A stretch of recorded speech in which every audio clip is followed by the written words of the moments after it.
Today we're talking about book number 10, The Android, and this one is a stunner. The last Marco book was number 5, The Predator, and I gave that one a 10 out of 10. We'll see how close it gets to equaling that score as we come to the end of this review. Right, let's get started straight in with the plot. Marco and Jake want to go see The Offspring, which I understand greatly, because The Offspring is a band that during like the early 2000s, mid 2000s, I absolutely loved The Offspring. I had all their albums, great band, very 90s band. I imagine in the reissue it's probably been changed to, I don't know, Katy Perry or some shite like that. But they want to go off and see The Offspring. Now, I am utterly disgusted by Jake. As you all know, I'm scoring him on his leadership as we go through this series, and we're pointing out his flaws as a leader. As a leader, I have mentioned several times in this series, you have to be the one to set the example. You have to be clean as a whistle. And yeah, that might seem hard, but you have to be. And Jake even points out that he is going to be seen as a hypocrite. So ignorance is not an excuse here for him sneaking in, using his morph to see The Offspring, with basically being irresponsible with his morphing. That's what they're planning to do. Marco's trying to convince Jake, yeah, Marco, you shouldn't be doing that, but Jake is the guilty party here. He should be saying, no, I've got to stick by my principles. Does he do that? No. No. Jake, you utter buffoon. If you're going to say to Marco, I will be seen as a hypocrite, why are you then proceeding to do it? He comes up with some bogus excuse. And even he knows that it's a bogus excuse and everybody else will see it as a bogus excuse. And he still proceeds with it. So, Jake, you are off to the most horrible start. And this is the worst part of the book. Yeah, and it's not that bad. It's just Jake being a bad leader. This is the worst part of this book. So, they go to watch The Offspring. And they find a boy named Eric. Now, Eric is someone that went to Marco's mother's funeral. Not Marco's funeral, he's not dead yet. He went to Marco's mother's funeral, so Marco has a brief understanding of who this guy is, but he hardly ever talks to him. He's probably the closest to Eric than any others, but they're not really friends. They're more of sort of an acquaintance. But they're in their dog morphs, and the dog morph has an excellent sense of smell, and they notice he doesn't smell of anything. Now, to us as humans, someone not smelling of anything is not a big deal, but to a dog, they obviously think something is up here, and they decide to investigate. Fair enough. He was handing out the sharing meeting leaflets. So they come up with a plan to go find out who this Eric is. Marco and Tobias are flying around watching him leaving his school, and they witness him run into the side of a bus because he doesn't know how roads work. And for a brief moment, which apparently the bullies that were chasing Eric didn't see, his hologram drops and they see this weird mesh of metal and ivory, whatever. And so their suspicions are heightened even further. And so they decide to take their investigations to the next step. Marco acquires the spider. And Cassie explains that she tried it, I think, the day before. That might not seem like a major point, but we come back to that one later. So Marco and Axe morph the wolf spider, and they go into the sharing meeting, which is in some woodland area somewhere. And they find Eric, or at least they find the other Chee member who's there, because they find this, what is described as like a robot dog, like standing up on hind legs and being human-like. And then Marco decides to get eaten by a bird, and shenanigans happen. He explodes out of this bird, and it is Eric and this other Chee who comes up to Marco, fends off the other controllers who are out searching for something. What? There's a massive search on because a bird died. Okay. These Yerks must be that paranoid at this point that they see a bird like falling from the sky and they think, we should investigate that. Yeah, okay. So Eric tells Marco, right, we know who you are. You need to come to a meeting with us at my house. The Animorphs understand that they're in a tricky situation here. They know that the Chee, they don't know that they're the Chee at the moment, but they know that this strange group of people know who they are. So their secrecy has been revealed. So they have to go see this Chee to see exactly what's going on to get a better picture of this. Let's stop right there and go over just a few things because I've got my list of objectionable stuff here. And this is about the first third of the book. So let's just go over a couple of things in what we've talked about so far that I found amusing. When Marco decides to morph the spider, he demonstrates his lack of mathematics skills. On page 58, Marco says, "Ha! I know how to beat this," because they're doing short straws. "It's mathematical. If I choose first, my odds are just 1 in 5. The next person to choose has odds of 1 in 4, then 1 in 3, and so on. So the safest thing to do is choose first." Marco, you're supposed to be the smart one, and you have no fucking idea how probability works. How old is this kid? 13? And he doesn't know how simple probability works, and he's the smart one. That's not how probability works. Now, I understand it's probably the authors. I think the authors know how probability works. I think it's just, they're trying to get into the role of like a 13-year-old kid, but it's nothing major. It's a minor little thing, but that just frustrated me seeing Marco absolutely fuck up how probability works. That's a minor point. That doesn't matter. That's not going to affect the score of this book in any way. Just a funny little thing. When they're about to morph Spider, when they're travelling to the sharing meeting, there was another little moment that I found interesting. Axe explains zero space and how the excess mass as you morph something small goes into zero space. And the Animorphs are like, wait, you never told us this before. And Axe is basically like, oh, I didn't think it really mattered. Which, for the most part, I don't think it does. Book 18. Book 18. So, my mind went to something quite quickly once I read this part. So, excess mass, when you morph something small, goes into zero space, which means that morphing doesn't just make mass disappear. Mass is correlated to morphing. This creates problems. Okay, so think about it like this. I want to morph a blue whale. If morphing is correlated to mass in zero space, then where is the mass that I need to morph a blue whale coming from? Do you not see the issue here? Apparently zero space is a void of nothingness. Where's the mass coming from for me to morph a blue whale? Is it just materialising out of thin air? If that's the case, then why is it when you discard mass, when you're morphing something small, the mass has to go somewhere? How does that make sense? And then when you're in morph, say if I was a blue whale, I have mass, the mass of a blue whale. If I demorph to human, where does that whale's mass go? Do you create another whale and the mass of that whale is then just floating in zero space forever? Again, this isn't going to drag down the score of this book, but that's weird. That's not explained ever. They explain this one factor of if you morph something smaller, your mass goes here. Well, what about all the other problems that creates? Where does the mass come from? When you're demorphing from something big, what happens to that mass? Questions. This is my question to Michael Grant and Catherine Applegate.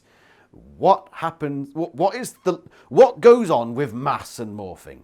We understand it in this one particular scenario where you morph something smaller. What about all the other scenarios? What happens to this mass? Just a question. And if you have any answers, put it in the comments below. One of the strands of storyline that's going through book 10 is Marco's dad, who wants to work at this company called Matcom. I imagine that's probably another Yerkish word meaning schlong or something like that. I don't know.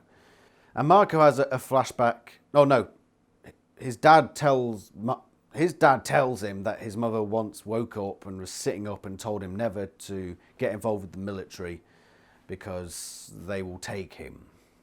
Matcom is part of a military structure, so his dad forgets that advice, which is understandable. I mean, she's, as far as he knows, she's long dead, and he's got to make decisions that's best for him and Marco. And she isn't going to know, is she?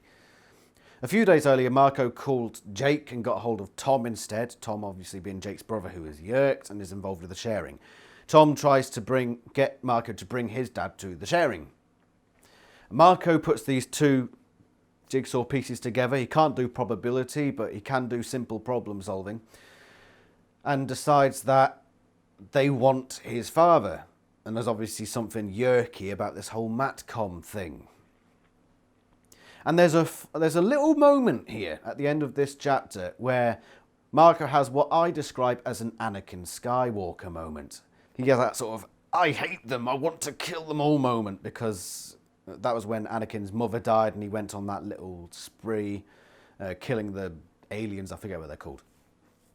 But Marco has this moment, or this, what was put across as like a several-hour period, where he's just like, I want to kill them all, I want to strangle them and punch them and just destroy all these controllers, no matter who they are, no matter what they do. I think even at some point he thinks about doing it to Tom, and he just revels in this thought of just utter violence and rage just because they want to take my father. It is an Anakin Skywalker sort of thing, you know, dark side of the Force and what have you. And that was a very interesting character moment for Marco. We haven't really seen that before, this utter rage.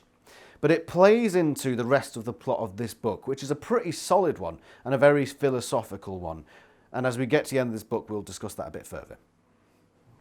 So carrying on with the plot, Eric takes the Animorphs down to his Chee base. And it's huge. It's Marco describes as much bigger than any football field. Obviously, American football, that shit game that Americans play. And I have a question at this point. So the Yerk pool is underneath a vast portion of this town as a big underground cavern. And now we've got this Chee base, which is this massive underground cavern beneath this city. Is there nothing beneath this city? How is it not just imploded in on itself at this point? Have the Andalites got their own base under this town as well? What is it with this town and underground bases? How has this thing not just collapsed into itself at this point? How have the Taxons that are digging the tunnels for the Yerk pool not stumbling across this hidden Chee base? It all just seems a bit wacky and a bit unbelievable. Eric says to the Animorphs, after discussing what the Chee are, how he is disguising himself as a controller, essentially. And he has this moment where he opens his robot head, like there's a little compartment there. And there's a Yerk inside. And he says that the Yerk just stays there, blind, deaf to the world, doesn't know anything. And it just stays there.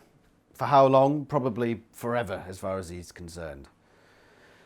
And these Chee are saying how they are non-violent and they hate violence and they've never killed anyone. And it got me thinking, okay, so you don't commit violence, but you're willing to torture? Think about it. This is a sentient Yerk in this kid's, or this robot's head. And it's essentially being tortured.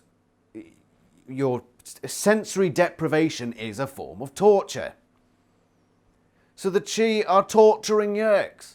And they're saying, oh, we're peaceful, we're good, you know. And I just thought, that doesn't flow with me.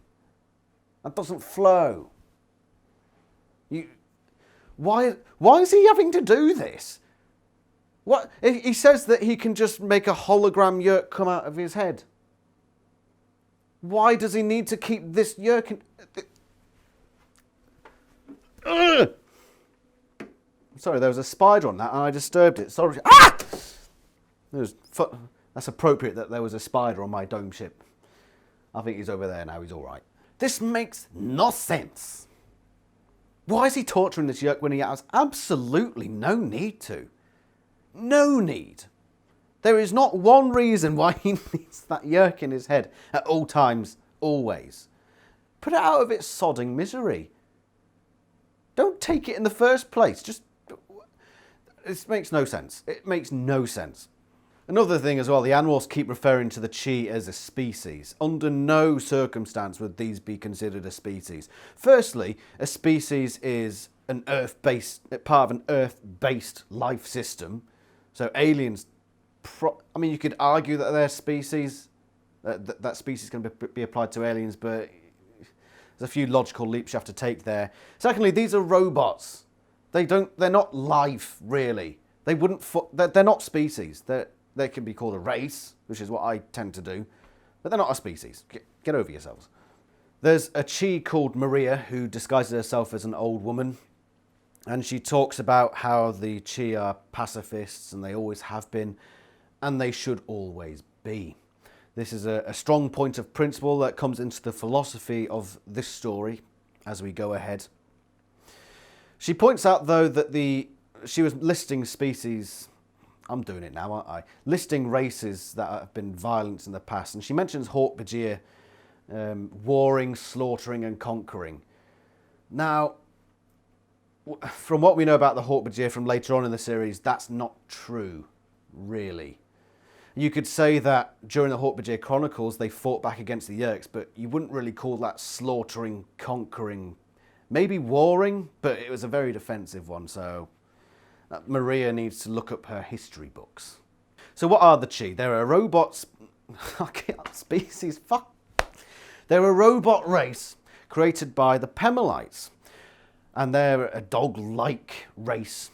And they came to Earth when the Howlers, we're introduced to the Howlers in this book, when the Howlers destroy the Pemalites, and we're not given a reason as to why the Howlers destroyed the Pemalites. We're just given the overview at this stage in the Animorphs book series. The Animorphs destroy the Pemalites take their Chee to Earth, they all die off eventually, but they put their souls and spirits in dogs, or what could be the equivalent of soul or spirits or whatever. And that's why dogs, they do all their happy things like chase sticks and bounce around like lunatics. I've got dogs, well, I've got two. One of them is an emotionless brick who doesn't move unless there's food involved. The other one does bounce around like a loony. So obviously the Pemalite soul never went into my Dachshund, but it did go into the German Shorthair Pointer. That's settled in my mind now. That's my canon. There's an innocence to dogs, and there's an innocence to the Pemalites and the Chee. The Pemalites were entirely peaceful. They're basically, if you think about the Hawk-Bajir, they're basically the Hawk-Bajir without the blades. That's the impression I get. They're just totally peaceful. They just do their own thing, and they suffer for it. The Pemalites were destroyed because they wouldn't fight back. They didn't know how to fight back. Again, this is very similar to the Hawk-Bajir story, so obviously the Pemalites did it first, so the Hawk-Bajir were just copying the Pemalites. But the whole underlying theme of this story, in my mind, is compromising on violence and innocence. The Pemalites, for all their goodness and all their pacifism, suffered because of that. Marco has this sort of violent streak in him that he wants to get revenge, which is entirely the opposite way of the Chee and the Pemalites. And I think this book is about looking at these two extremes and trying to not take a message, but ask the questions. When is either side right? The message of this book isn't a solution. It's not like other books where it's saying, this is what we think is a suitable compromise, or this is the sort of lesson we need to learn. This isn't that. This is a book of questions. It's offering you these extremes and these small compromises in the book, and it's saying, what would you do? What is your philosophy on these things? Because by the end of this book, Eric decides for himself that he wants no part in the violence. But the Animorphs continue on their path of violence. They both go their separate ways. They make their own decisions. And I think that's what the book is trying to tell us. There is really no right or wrong here. There are pros and cons. But anyway, let's get back to the plot. There's a Pemalite crystal, which apparently can control every computer on Earth. That's weird. That's a cartoon villain sort of thing. I'm going to take over every computer in the world. It's a very vague plan, and it's never explained how that happens or what they intend to do with taking over every computer in the world. But that's apparently the Yeerk plan, and they're using a thing called the Pemalite crystal, which was given to Visser 3 by a Diang trader. That's a new alien race that we haven't heard of. I don't think we ever hear of them again. Oh well. But they got it from this trader, and now they've got it held up in this Matcom place, which is almost impenetrable. Almost. And it's covered in wires, and it's light sensitive, and the alarms will go off. And so Eric tells the Animorphs this, and they decide, right, the Chee will be a valuable asset because they've got superhuman strength, and they got the power of using holograms. So we need the Chee on our side, and they all decide that this is probably a good idea. Cassie raises a valid objection, saying, we will be the people that turns the Chee violent. And once again, this is basically an exact mirror to what happens in the Hork-Bajir Chronicles, where you have these peaceful Hork-Bajir, and then I think it's Aldria. It's been a while since I read it, but I think it's Aldria and Dak who convinced them to retaliate against the Yeerks, to show some violence, to save themselves. This is basically a mirror of that scenario that Cassie is objecting to. And obviously she objects to it, but she says no more and just follows through with it because it's Cassie and she doesn't really live up to her principles because she's a bit of a hypocrite. But that's that. So they're going to sneak into this building. And speaking of Cassie, actually, she says, I never sit out on anything, talking about going on this mission because they know it's going to be a very dangerous one. Yes, you do. Do you not remember Book 4 when you were on the ship and you just turned around and said, no, I'm not doing this anymore. No. And it was because Marco took the initiative that you had to follow along. Shut up, Cassie. I don't sit out on anything except for that one time back then. I like you after the last book, but don't ruin it. Eric calls Marco and says they have to do it tonight because there's some new... There's a new thing that the Yeerks are bringing in, some new type of security. So they want to do this now while they know what's in there before something else goes in that throws them off. Which is fair enough. It doesn't give Jake much time to put a plan together. And funnily enough, he doesn't. His plan is, let's go in and then do it. Great plan, Jake. So they go up to this roof on Matcom, which, for all the Yeerks' paranoia, doesn't have any security cameras on it, despite the fact that the Yeerks know that the Andalites would be able to land on roofs and infiltrate pipes. Are these Yeerks fucking stupid? Put a camera up there at least. You've got a room that's like photolight sensitive and covered in wires. You have the money to put a single security camera on the roof and say, oh look, there's a group of 5 owls that have just landed on our roof. That looks a bit fishy. But no, they don't do that. No, that's too much for the Yeerks. They spent all their money on the photosensitive alarms. Marco and Axmorph Spider, the other three, because Tobias isn't here at this point. The Tobias is done. He doesn't do anything in this book apart from join Marco that one time. I don't think Tobias is mentioned at all from in this book from this point on. Jake, Rachel and Cassie morph Cockroach and Marco and Axe morph Spider. Now I have a question here. When Marco first morphed Spider, Cassie said, oh, I did it yesterday, it's fine. So she has the Spider morph. Why isn't she morphing Spider here? I don't know. I think maybe the authors forgot that part earlier in the book. I don't know. Again, that doesn't make sense. It's not very self-consistent. So they get in. Their plan is to morph bats. And they do that. So they escape the rat in the...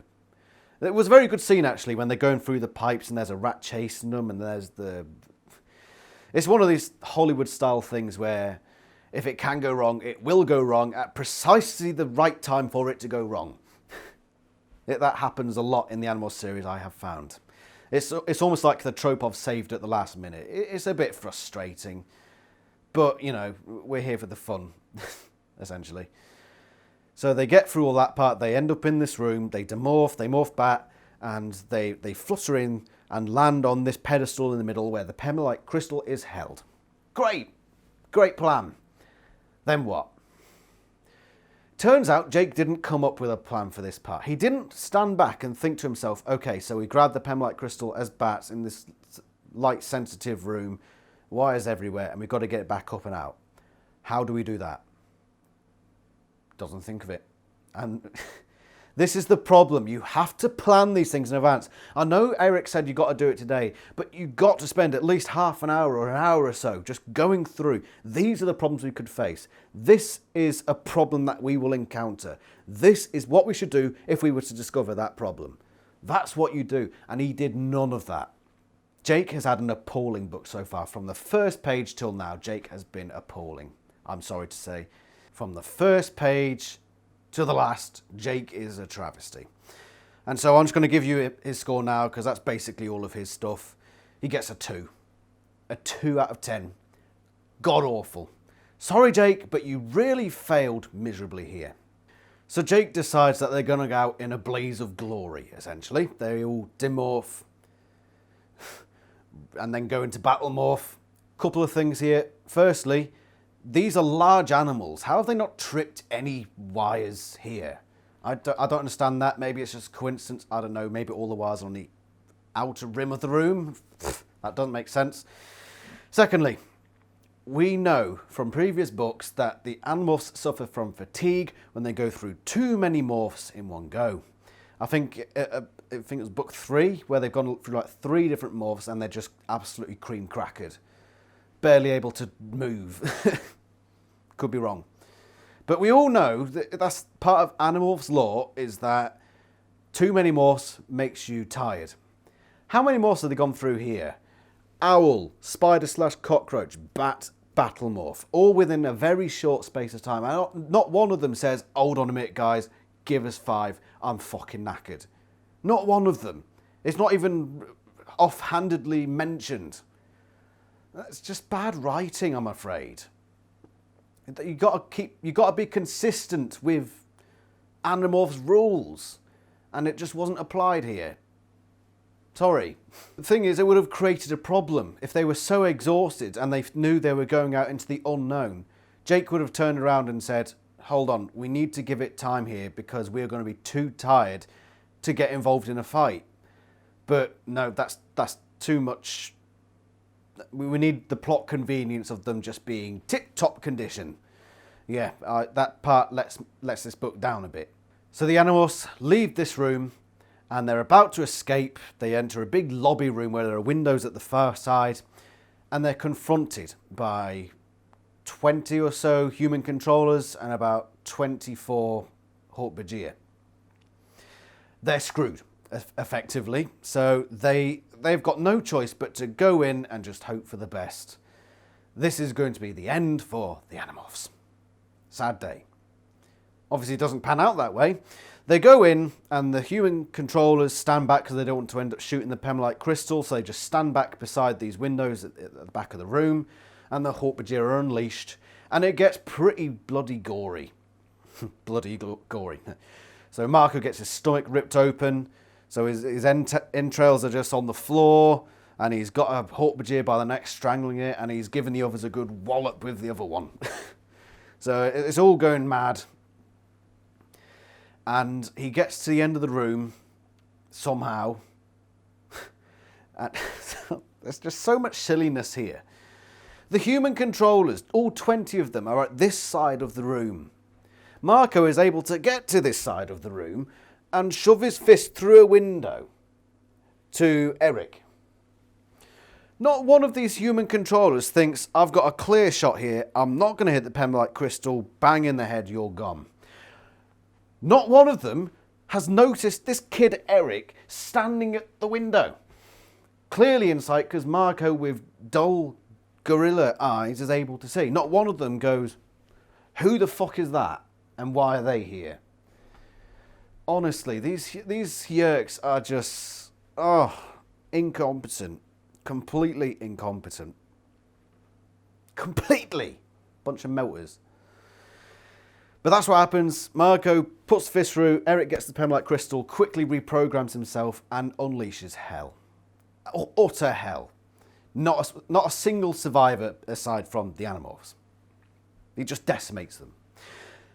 Marco somehow demorphs. Doesn't explain how. I don't know, maybe the Chee have got a demorphing power, but never explained how Marco ends up side as completely human. Plot convenience. Again? I don't know. But they end up outside. What I think happened here is... Remember when Marco went into his Anakin Skywalker phase earlier on in the book, where he was just like, I want to kill everyone, I want to decimate them all. I don't want to discriminate on who I can kill, I just want to wipe them all fucking out. This was the real life version of that. But he's seeing it from somebody else's perspective. This guy who just goes in, indiscriminately wipes the floor with them. And then the Yerks probably came and wiped the floor clean of all the blood later on, which is probably why this wasn't reported in all the papers. Eric did what Marco was wanting to do earlier in this book, which is just unleash and go mad and kill everything. Because remember, Marco was like, I don't care if it's Tom, I don't care if it's anyone else I know, I'm just going to kill these fucks if they touch my dad.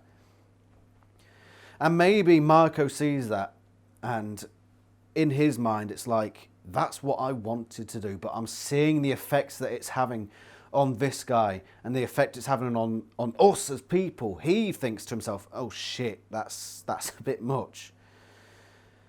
It's a bit of self-reflection. He doesn't mention it, but I can just see it. I can just see it happening behind the letters on the page that this is happening, that he's remembering, I wanted to do something like that, but now I look at it and see what it's like when that actually happens. That's tough shit. That's tough stuff, not tough shit, tough stuff.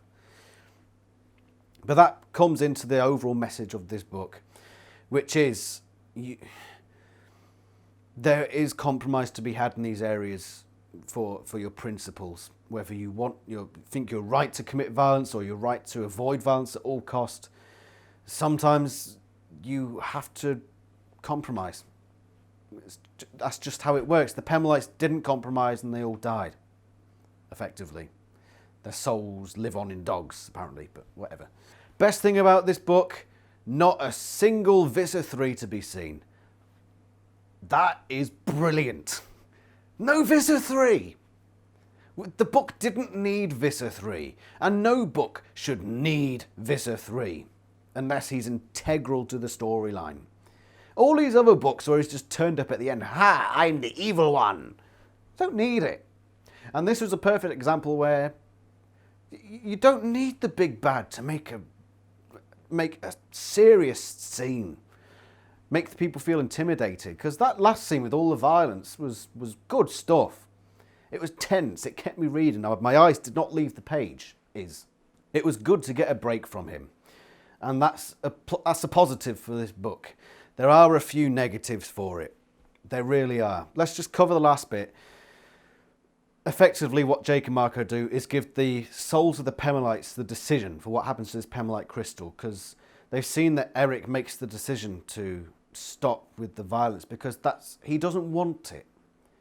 The Animorphs are happy to go do it, but Eric and the Chee will make their own decision on whether they think that the violence is the right way to go about it. Everyone has their different opinions. Sometimes it's right and wrong. Sometimes it's neither right nor wrong. That's the thing that we don't understand in the world these days. We have become very black and white. You see it on Twitter every day. I'm right and there's no other way of thinking about it. You're wrong. You're a bad person. That's not what life is. There are some examples where something is so deplorable that any right-thinking person would say it's a load of shit. But when you come to these decisions like, is it right to break my principles for the safety of somebody else? These are not easy things to decide. And people will come to different conclusions. And sometimes we just have to respect that people will come to different conclusions. Like in this book, where Eric says, I don't want a part in this. And Jake and Marco say, you know what? That's their decision. We'll give the crystal to the soul of the Pemelite, and they will do with it what they please. We are not going to control them. We are not going to tell them what to do. That's freedom. That's liberty, essentially. And it's not so much a message as a question on what your principles are and how you would react in these situations. And it's powerful, and it's one of the it's definitely one of the best books we've read so far.